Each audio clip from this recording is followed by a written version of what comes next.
Good morning students, welcome in my class. This is Satish Mahawar, class 8 mathematics. और हम जो discuss कर रहे थे बेटा वो था हमारा exercise second linear equation in one variable. 2.1 complete हो गई थी। 2.2 स्टार्ट करने से पहले हम सॉल्व कर रहे थे वर्ड प्रॉब्लम को। कौन सी प्रॉब्लम को? Word problems. मैंने कहा था अब तक के 2 लेक्चर में कि जो आपकी वर्ड प्रॉब्लम है ये थोड़ी टिपिकल होती है, थोड़ी टफ पड़ती है आपके लिए। क्या पड़ती है? टफ। तो हम डेली के 2 क्वेश्चन सॉल्व कर रहे हैं, वो इसलिए कि आपको इजीली समझ में आ जाए। आ गई बात समझ में? तो भागना नहीं था, इसमें आराम से समझना था।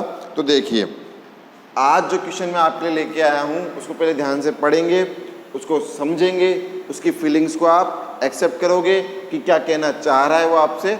उसके बाद हम उसका सॉल्यूशन देखेंगे। तो ठीक है बेटा, देखते हैं क्या कह रहा है।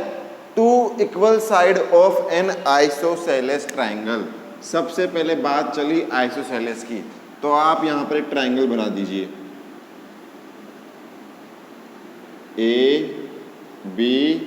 ABC। आइसोसेलेस का मतलब हो गया कि इसकी 2 साइड आपस में इक्वल।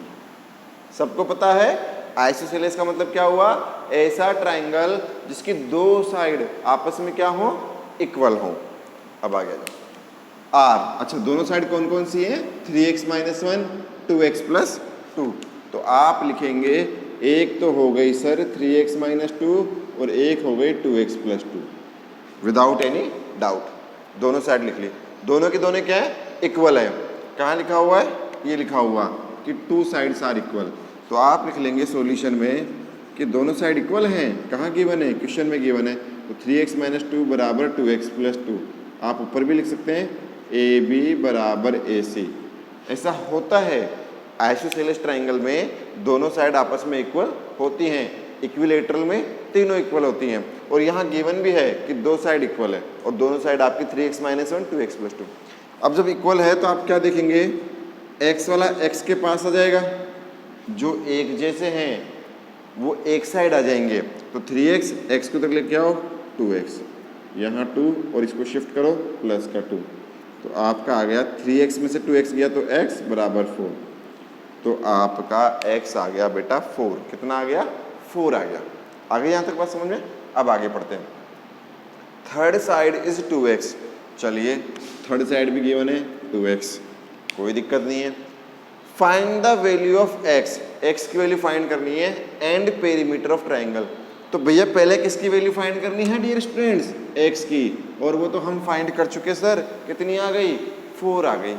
अब क्या कह रहा है नेक्स्ट? वो पेरीमीटर निकालना है। तो पेरीमीटर ऑफ ट्राइंगल, कोई सा भी ट्राइंगल हो सबका पेरीमीटर क्या होता है मेरे बच्चे? तीनों साइड को क्या कर दोगे? ऐड कर दोगे। 7th क्लास में पढ़ाया आप लोगों ने बेटा कि किसी भी ट्राइंगल का पेरीमीटर, किसी भी ट्राइंगल का पेरीमीटर जब आप निकालोगे तो क्या करोगे? तीनों साइड को ऐड कर दोगे। अब 3 साइड कौन कौन सी हैं? देखो 3x - 2 + 2x + 2x + 2। 3x 2x और 4x जो एक जैसे हैं उनको एक साथ रख लो, जोड़ लो। 3x और 2x 5x, 5x और 2x 7x। 2 और 2 कट जाएगा, कुछ नहीं बचेगा 7x। और 7 × बेटा कितना आ रहा है? x 4 आ रहा है सर। ये हो गया 28। 7 4 जा 28 यूनिट। क्या लगा दोगे? यूनिट क्यों लगा देंगे? क्योंकि क्वेश्चन में हमें क्या गिवन है? यूनिट गिवन है। तो आ गई बात समझ में? बहुत ही सिंपल है, बिल्कुल आराम से करना है, विदाउट एनी टेंशन के। बिंदास होके आपको पहले क्वेश्चन को पढ़ना है, उसको समझना है, समझने के बाद क्वेश्चन को सोल्व करना है। आ गई बात समझ में? तो क्वेश्चन को ध्यान से लिख लीजिए बच्चों, हम आगे बढ़ते हैं।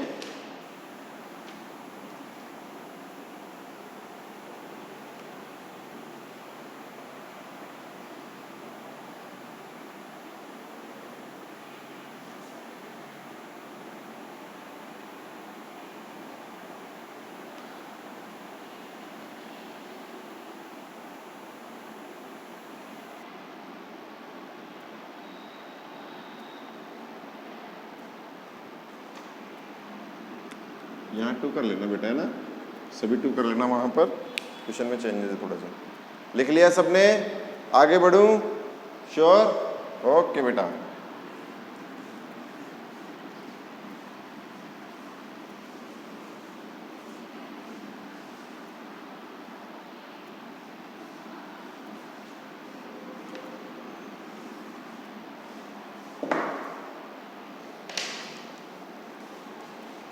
क्वेश्चन नंबर जो सेकंड में डिस्कस करने जा रहा हूं आपके साथ, ध्यान से देखिए क्या है क्वेश्चन बेटा।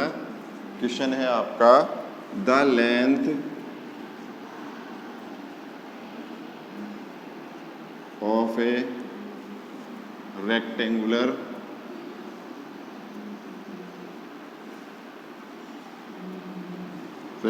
Room is 5 metre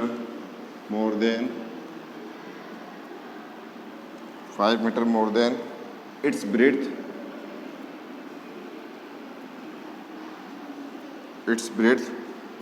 if the length of the room is decreased by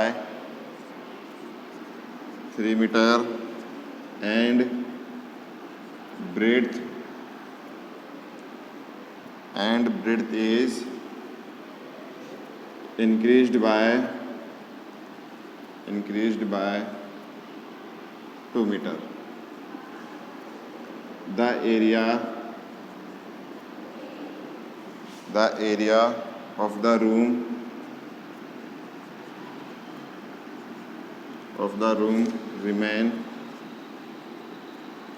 remains unchanged.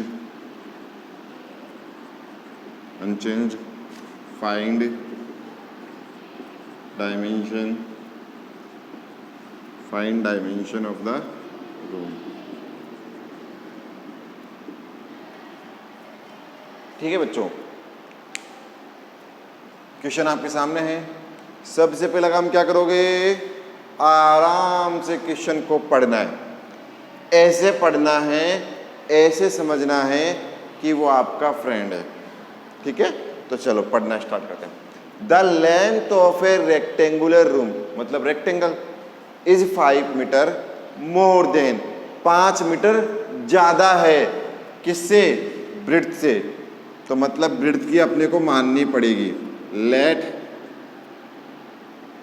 Breadth of room कितनी मान ली? x metre. रूम की ब्रेड्थ मान ली x मीटर। कितनी मान ली? x metre. देन लेंथ कितनी हो गई? l। कितनी हो गई लेंथ?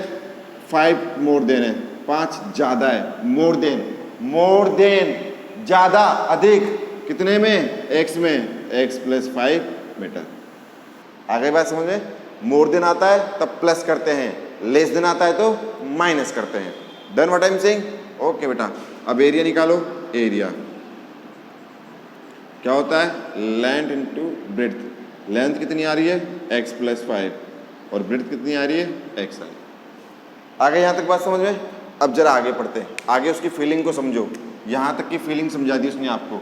अब देखो, if the length of the room is decrease, कम हो रही है बेटा। क्या हो रही है? डिक्रीज, घट गई। कितनी कम हो गई?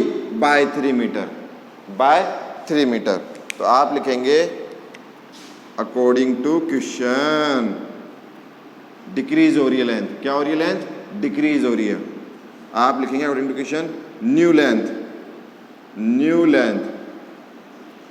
समझिए, आपके पास मान लीजिए एक ड्रेस है, अच्छी सी ड्रेस है, लेकिन अब क्या हुआ? जैसे जैसे समय बीतता गया, आप लंबे होते गए, लॉन्ग होते गए, टॉल होते गए, तो बेटा क्या होगा? ड्रेस तो छोटी हो जाएगी ना। या मान लीजिए, ऐसे समझिए कि आपके पास एक पेंसिल है, आप उसको यूज़ करते जा रहे हो, तो ख़त्म हो जाएगी, एक दिन कम हो जाएगी, डिक्रीज हो जाएगी उसकी लेंथ, लंबाई कम हो जाएगी। तो न्यू लेंथ क्या आ जाएगी? न्यू लेंथ कैपिटल L बराबर पहले लेंथ थी x प्लस 5, अब उसमें डिक्रीज हो गई -3, कितना बचा x प्लस 2 मीटर। आ गई बात समझ में?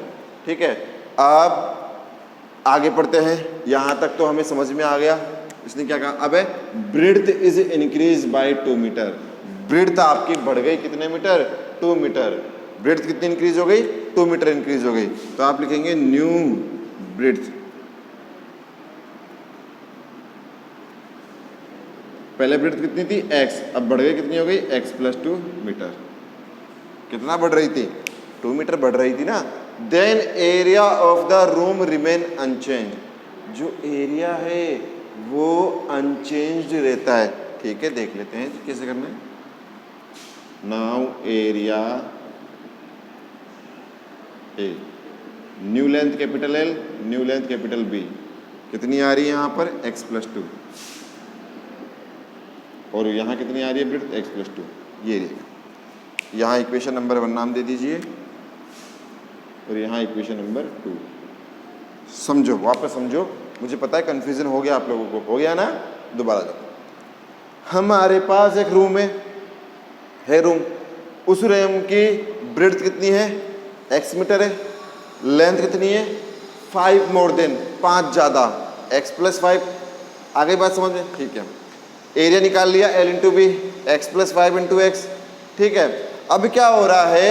अब उसने क्या किया कि आपकी जो लेंथ है वो डिक्रीज हो रही है। लेंथ क्या हो रही है? डिक्रीज हो रही है। कितना डिक्रीज हो रही है? 3 मीटर। पहले लेंथ थी x प्लस 5, कितना डिक्रीज कर दी? 3 मीटर। तो x प्लस 5 माइनस 3। यहाँ तक आ गया समझ में? ठीक है, तो माइनस करेंगे 5 में से 3 गया तो x प्लस 2। अब आगे पढ़ो। अब जो ब्रेड्थ है वो ब्रेड्थ इंक्रीज हो रही है 2 मीटर। ब्रेड्थ आपकी बढ़ रही है, इंक्रीज हो रही है। पहले x थी, बढ़ गई 2 तो x प्लस 2। इसका जब एरिया निकाला तो आ गया x plus 2 into x plus 2। अब जो पहले का एरिया है इक्वेशन नंबर 1 में देखो एरिया, और जो अब नया एरिया आया है न्यू एरिया, लिख देता हूँ, ये लो यहाँ लिख देते हैं। नाउ न्यू एरिया, नया जो एरिया है, पुराना वाला एरिया और नया एरिया, उन दोनों में कोई चेंज नहीं है, एरिया सेम है। तो आप लिखेंगे नो चेंज इन एरिया। सो क्या हो जाएगा? इक्वेशन 1 बराबर इक्वेशन 2। तो क्या लिखेंगे आप? x प्लस 5x बराबर x plus 2 bracket x plus 2। Multiply करो, x को x से किया x स्क्वायर, 5 को x से किया 5x, x को x से किया x square, 2x plus 2x plus 4, x square cut गया, 2x इधर आ जाएंगे तो 4x बराबर 4। तो x बराबर 4 आपका आ गया। ये किसकी वैल्यू आई है? ये x की वैल्यू आई है। इस x की वैल्यू को उठाकर यहाँ पुट कर दो, यहाँ और यहाँ, तो x बराबर 4 और 4 प्लस 5 9। तो आप लिखेंगे कि सर जी हमारी ब्रेड्थ तो आ गई x बराबर 4 मीटर और हमारी लेंथ आ गई x प्लस 5 बराबर 4 प्लस 5 बराबर 9 मीटर। बताओ कोई प्रॉब्लम आई? नहीं आई? सिंपल था। आराम से देख लो, जल्दी से देख लो। अब पूछो कि सर प्रॉब्लम क्यों नहीं आई, मज़ा क्यों आया? हम जब मूवी देखते हैं ना तो हम ऐसे देखते रहते हैं, और अब फाइट होने वाली है, अब बाइक चलने वाली है, अब फाइट होगी, अब लड़ाई होगी, अब कुछ होगा, कुछ नया आने वाला है। तो ऐसे ही आप जब इसको सोल्व करो ना, समझो। देखो पहली बात तो आप 8th क्लास के स्टूडेंट हो, बहुत छोटे छोटे स्टूडेंट्स होते हैं, ज़्यादा मोबाइल का यूज़ भी नहीं करना। एक बार लेक्चर को चलाओ और ऐसे देखो जैसे आप मूवी देख रहे हो। भाई मूवी में हीरो कौन हुआ? सतीश सर। विलन कौन हुआ? क्वेश्चन। सतीश सर ने क्वेश्चन को मारा डिशम डिशम डिशम और सोल्व कर दिया। बस इतनी सी तो मूवी है, उसको देखना है, समझना है और नोटबुक में लिखना है, ख़त्म बात। बताओ टफ है क्या? नहीं है यार, आराम से करो। आ गई बात समझ में? तो मिलते हैं नेक्स्ट लेक्चर में। नेक्स्ट लेक्चर में वर्ड प्रॉब्लम ही सोल्व करेंगे। तो आज के लिए thank you so much. Stay home, stay safe और चैनल को सब्सक्राइब करना ना भूलिएगा। आ गई बात समझ में? ओके बेटा।